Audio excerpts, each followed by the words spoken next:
This is a common type of experience for me, and I think it's sometimes common for other people as well. And this is one of the reasons why I keep sharing my experience, because I think it's just immensely powerful that our human minds and human bodies can create these rich virtual reality like scenarios based upon our intent.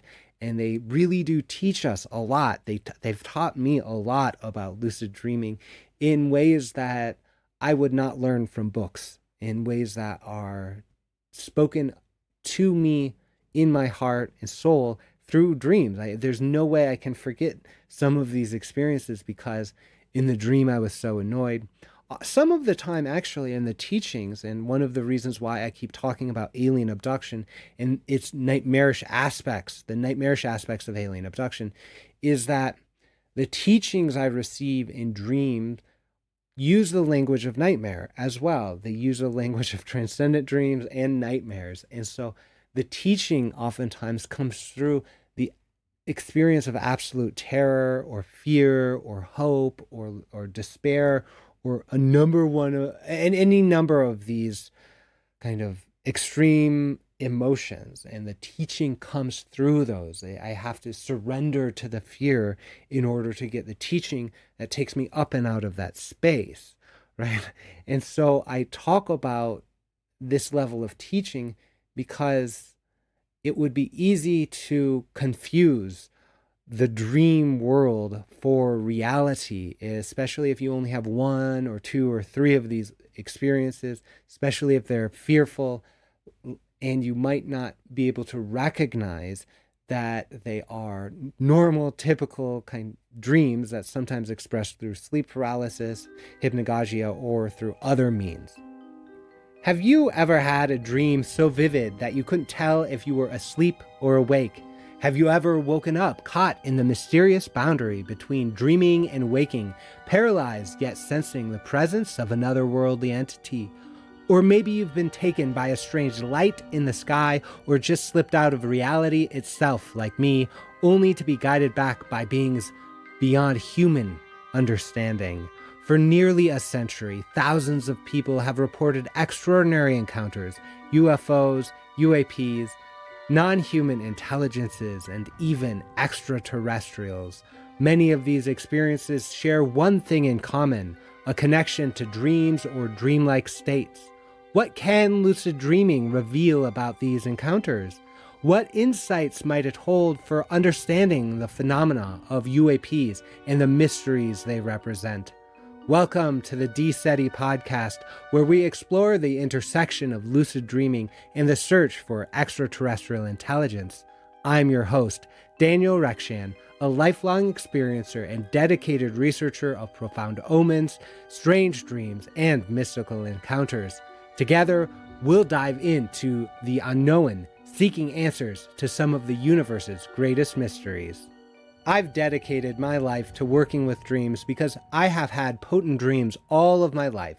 But I've had imposter syndrome every time I talked about lucid dreaming until about last summer.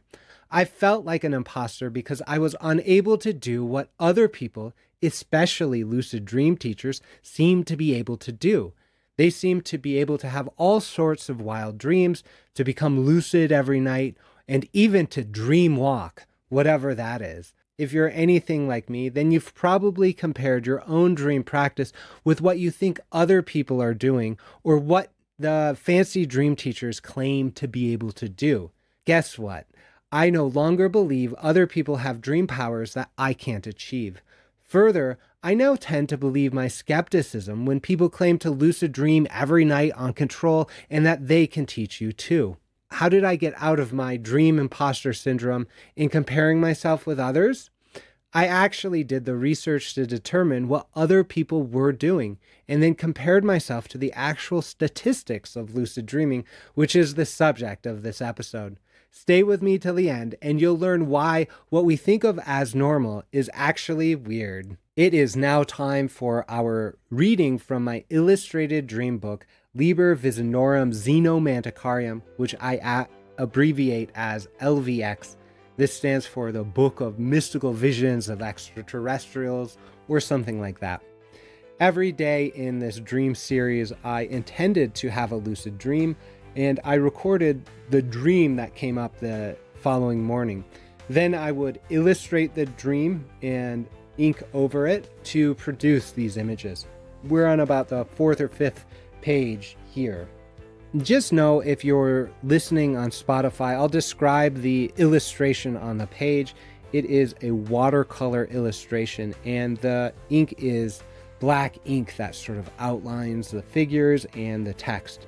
So the major images on this page are me sitting at a school desk, and there's a hand coming from the top of the picture with a scroll. There's also a scroll at the bottom of the page, and on the scroll is another watercolor painting of a landscape with buildings and people in that landscape. The text of the dream reads, "The dream teacher gives me a scroll in the classroom at the frayed edge of reality, then sets me on the quest to find it in the dream. I am traveling, and my plans never work. I keep finding a scroll, but it doesn't help me get home. Annoyed, I pick it up, examine it, and awoke." We'll interpret this dream after the discussion of the main topic, which is lucid dreaming statistics. You're doing better than you think. Did you know that trained lucid dreamers have on average 3.5 lucid dreams a month, and that people classified as frequent lucid dreamers have around 5.5 lucid dreams a month? The numbers surprise me because it's only about once or twice a week, not several times a night like normal REM, that's rapid eye movement dreaming, and not what I imagine the great lucid dreamers were doing. To keep you motivated through all the numbers, I've included a pun that may make you groan. While researchers have not established precise numbers, surveys indicate that anywhere between 40 and 80% of people have experienced a lucid dream. Some surveys suggest that women are slightly more frequent lucid dreamers than men, with slightly more control, with a 2010 survey indicating around 75% of women have experienced lucid awareness, and that 40% of women experienced lucid control, compared to men at 67.5% having experienced lucid awareness and 37% having experienced lucid control. You will accomplish your intent about half the time you try, which I think are great odds. One survey of lucid dreamers provided interesting statistics. 83% of lucid dreamers first had spontaneous lucid dreams, which often leads to further training. Most lucid dreaming started in teenage years, like me, although most training happens later than spontaneous lucid dreaming. Around 15% of surveyed lucid dreamers achieved their first lucid dream through training. 60% of dreamers try to accomplish intentions planned in waking life. Most dreamers remembered about 48% of their waking intentions within lucid dreams. For example, you might intend to fly within the lucid dream. You can be aware that you are dreaming, but not remember your intention to fly. Most dreamers accomplish their intentions 44% of the time, although trained lucid dreamers were 15% more successful than spontaneous lucid dreamers, which is a good reason to download the Dreamwell app and get some lucid dream training. I think these are great odds and a good motivation to learn lucid dreaming. Aren't you curious what it'd be like to fly? Don't you want to do whatever you want half the time, maybe learn a new dream skill, or even be enlightened by sleep paralysis daemons who want to teach you math? Maybe that's just me and my wild sense of adventure and humor. Do you get it? Wild is wake-induced lucid dreams, which involves a lot of hypnagogia and sleep paralysis involves demons. But daemons taught Socrates transcendental geometry in the ancient mystery schools or something like that. Good job. We made it to the end of most of the numbers. So now stay with me to the end and discover how to apply these numbers to your own lucid dream practice. Most lucid dream inductions work, and your personal preference and practice matter. The International Lucid Dream Induction Study recently tested induction methods, which are techniques that you can use to have a lucid dream. They found that all techniques improve lucid dream recall frequency, which is how often people report a lucid dream. They observed the effect of training and compared the results between 1 and 2 weeks of training. Their results confirm the fact that you could have a lucid dream tonight and that you can increase your chances to have lucid dreams whenever you practice induction techniques. Find a lucid dream technique that works for you right now. It doesn't really matter which technique you choose, just make sure it works for you right now. I've tried nearly all the techniques and some work for me some of the time depending on where I'm at in life. Dreamwell, the Lucid Dream Guide and Journal app, offers a rich and growing content library of many dream practices and lucid dream techniques so that you can try them all and see what works for you. Many lucid dream techniques require you to establish habits, like the habit of testing if you are dreaming while both waking and sleeping. It can take a few weeks for you to establish a habit, so you might want to commit to a lucid dream technique for the month to increase your chances of having a lucid dream. That said, studies have found that success can happen within the first week of training. These statistics should give you hope that you can have frequent lucid dreams, provided that you can learn and do a technique, whichever works for you at the time, even if it's your very own. Keep watching for more wisdom derived from lucid dream research literature, how-to videos like how to have a lucid dream, and other lucid dream content to keep you inspired to explore this fascinating world of lucid dreaming. So now it's time to interpret the dream from the Liber Visionorum Xenomanticarium, which is the illustrated dream book I used to explore lucid dreaming when I first created all of the lucid dream courses in Dreamwell. I really felt like an imposter at that time. So because I didn't exactly do lucid dreaming the way people taught lucid dreaming, and it didn't really look like what I thought lucid dreaming would look like.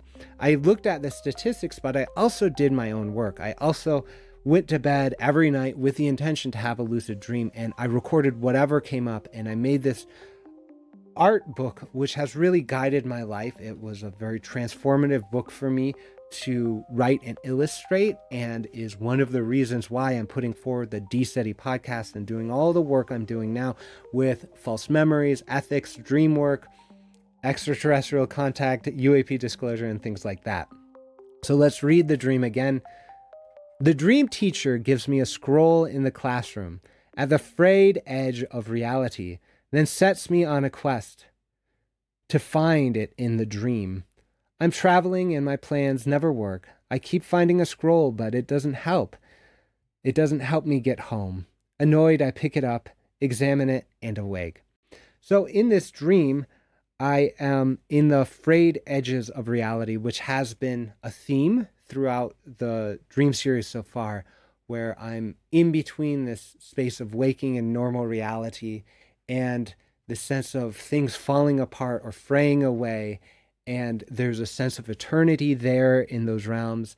And I'm there in their present, oftentimes with a single image in the dream. For me, this is a dream teacher giving me a scroll. And then they say, okay, here's a quest. Go find it in the dreamscape.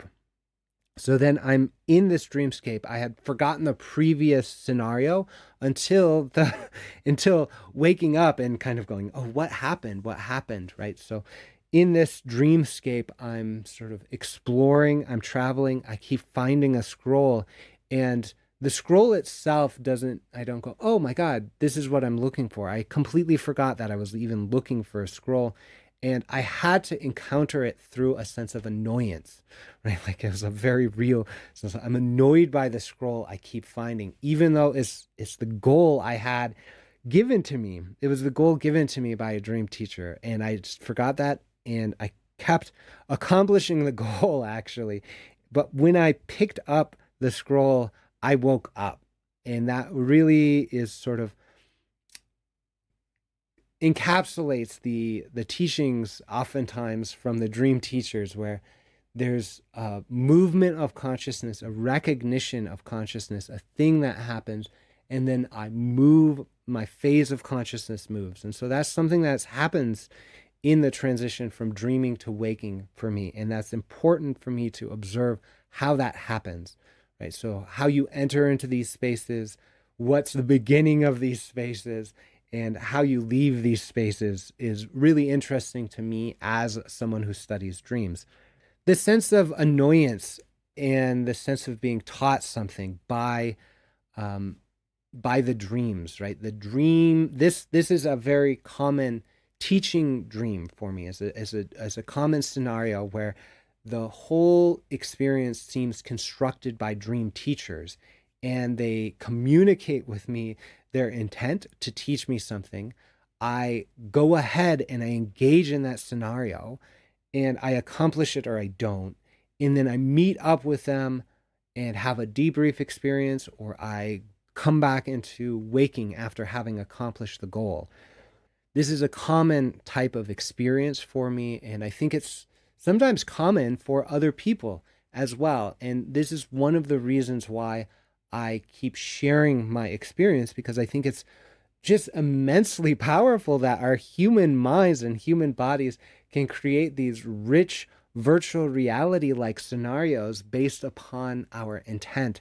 And they really do teach us a lot. They've taught me a lot about lucid dreaming in ways that I would not learn from books, in ways that are spoken to me in my heart and soul through dreams. There's no way I can forget some of these experiences, because in the dream I was so annoyed. Some of the time, actually, in the teachings, and one of the reasons why I keep talking about alien abduction and its nightmarish aspects, the nightmarish aspects of alien abduction, is that the teachings I receive in dreams use the language of nightmare as well. They use the language of transcendent dreams and nightmares. And so the teaching oftentimes comes through the experience of absolute terror or fear or hope or despair, or any number of these kind of extreme emotions. And the teaching comes through those. I have to surrender to the fear in order to get the teaching that takes me up and out of that space, right? And so I talk about this level of teaching because it would be easy to confuse the dream world for reality, especially if you only have one or two or three of these experiences, especially if they're fearful, and you might not be able to recognize that they are normal, typical kind dreams that sometimes express through sleep paralysis, hypnagogia, or through other means. And so this is all present within the scenario. And the gift of the scroll to me from a dream teacher and the experience means that I'm kind of fully engaged now in a rapport with my dreams, about learning how to lucid dream, about practicing lucid dreaming through this practice. And so we'll continue on throughout the podcast reading this dream book.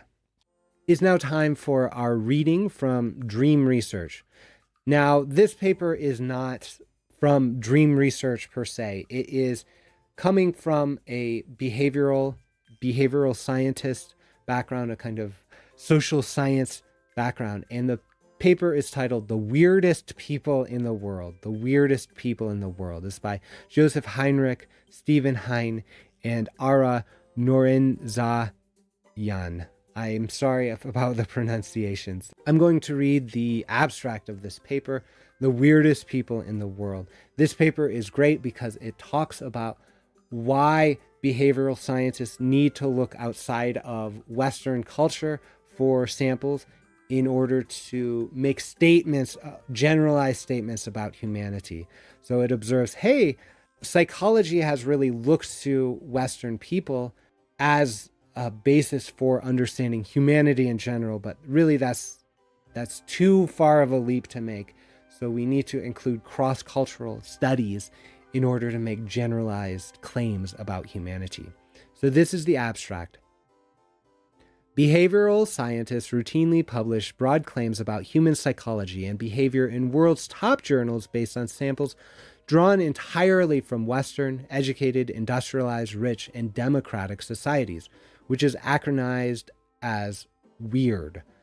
Researchers often implicitly assume that either there is little variation across human population or that these standard subjects are representative of the species as any other population. Are these assumptions justified? Here, our review of the comparative database from across behavioral science suggests that both there is substantial variability in experimental results across populations, and that weird subjects are particularly unusual compared with the rest of the species, frequent outliers. The domains reviewed include visual perception, fairness, cooperation, spatial reasoning, categorization, inferential induction, moral reasoning, reasoning styles, self-concepts and related motivations, and the heritability of IQ. The findings suggest that members of weird societies, including young children, are among the least representative populations one could find for generalizing about humans. Many of these findings involve domains that are associated with fundamental aspects of psychology, motivation, and behavior. Hence, there are no obvious a priori grounds for claiming that a particular behavioral phenomena is universal based on sampling from a single subpopulation. Overall, empirical patterns suggest that we need to be less cavalier in addressing questions of human nature on the basis of data drawn from this particularly thin and rather unusual slice of humanity. We close by proposing ways to structurally reorganize the behavioral sciences to best tackle these challenges. So I love this paper because it identifies Western people, Western educated, industrialized, rich, democratic cultures as weird, and it says, hey, we can't actually look to samples drawn from weird people to generalize about humanity. In dream studies, this has happened when the quantitative science of dreams was first established in about the 1960s and 70s or so by two researchers, Hall and Van de Castle. Their system rose to prominence. It's now called the Hall-Van de Castle coding system of how we do content analysis on dreams. Content analysis is all about counting the number of dream characters or instances or words used to describe categories of things. And these categories of things are what is talked about in the taxonomy of the content analysis system. So Hall and Van de Castle were very interested in looking at family characters, aggressive activities versus friendly activities versus sexual activities, right? What type of emotions. They had 5 major categories of emotions they were looking at, that kind of thing. And so they collected a sample of men and women dreams. They collected about 950 from undergraduates and used that as one of the first databases of dreams to say, hey, these dreams are representative of men dreams and women dreams, but they actually just collected from the undergraduates at their university and only about 900 dreams. So you can't really make generalizations even about the larger culture. These authors in this paper, the weirdest people in the world, observe the fact that a lot of behavioral science, psychology research, social science research comes from studies where professors just basically survey the undergraduate population if they get extra credit for participating in a study or a gift card or something. And so they get a bunch of undergraduates, they do this study, and then they make generalized statements about humanity from that. This paper says, no, you can't do that. And I really bring this forward in the context of dream studies because we really don't know what is available to us in the world of dream literature. I spent decades looking at extraordinary dream reports from across the world, from the West, from the East, and things like that. And I know for a fact that our understanding about dreams is limited compared with the richness of what's available in literature and talked about outside of the West. And so I bring this up because Western people often will say there's no such thing as these experiences, especially the extraterrestrial UFO abduction syndrome experience, the alien abduction experience. They say there's no precedent for this in dream studies. We don't know what it is, and we don't, but it doesn't mean it's not a dream. It just means that the Western people those researchers turn to didn't do cross-cultural studies, and that's all it means. We need to redo a lot of that research, especially because it had small sample sizes. Behavioral science in general needs a kind of revamp based on the insights from this paper, The Weirdest People in the World. And we need to then rebuild our understanding as to what is available in terms of natural human dreaming before we categorize something as extraterrestrial or extraordinary. So that's one of the things we're doing at D-SETI. D-SETI stands for the Dream Search for Extraterrestrial Intelligence, or the Dream Study of Extraterrestrial Intelligence. I think it's very important to collect and analyze reports of encounters and entity encounters with beings that people typically call extraterrestrial or non-human intelligence. We'll discover together that these intelligences may be mediated through your own dreaming mind, and that doesn't mean they're unreal. It just means that they express into the world in ways similar to dreams and all of the rich characters and inspirations that you can connect in with dreams. So if you're interested in joining me on this D-SETI journey, you can go to www.dseti.org to learn more. You can connect with me for a free and no obligation consultation where I'll discuss the dream work practice that I offer. Oftentimes I offer this in context of UFO abduction, missing time regression, but we do a form of shamanic dream work based in hypnosis, but it's actually shamanic dream work. And we do that together because I believe that the missing time experience and the regression hypnosis are actually shamanic dreaming experiences. That's what I write about in my books you can get to on the dseti.org. And ultimately, this comes to the practices of dreaming, about mindfully being present, about recording your dreams, and even sharing them with other people. I talk about all of the basics about dream work, about mindfulness, about lucid dreaming in the app DreamWell. And you can get to that at dreamwellbewell.com or through the app and Play stores. So thank you for being with me on this journey. May you discover extraordinary worlds within your own dreaming practice, within your own dreaming mind, that can guide you forward and inspire you to a transformative way of being, an insightful way of being, a way that is full of enchantment and meaning and perhaps even mystery. May you dream well.